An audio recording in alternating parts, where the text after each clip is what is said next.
મહીસાગરના કડાણામાં રણકપુર ગામે દીકરીનો જાતિનો દાખલો ન મળતા પિતાએ આપઘાત કરી લીધો છે.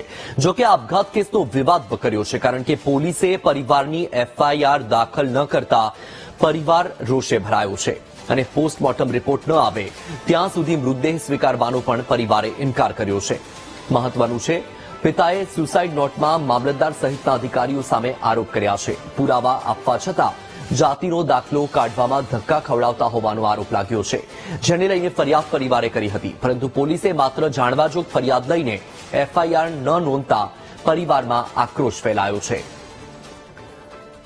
વધુ માહિતી મેળવીએ સંવાદદાતા વિશાલ પાસેથી. વિશાલ, કડાણાના રણકપુર ગામે દીકરીના જાતિનો દાખલાનો જે વિવાદ છે એ વિવાદ હવે વધુને વધુ ઘેરો બનતો જઈ રહ્યો છે. શું માહિતી એ મામલે?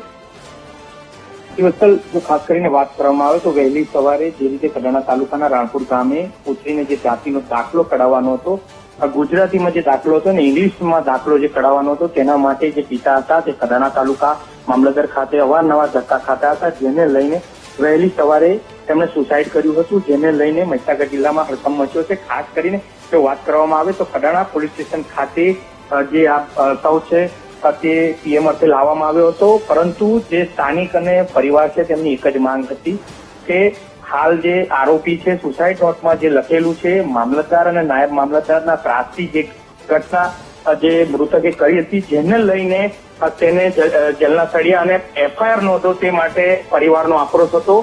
ત્યારે ગત મોડી રાત્રે તેઓએ પીએમ રૂમમાંથી બોડી પણ નથી લીધી અને પરિવાર હાલ ઘરે ચાલી ગયો છે.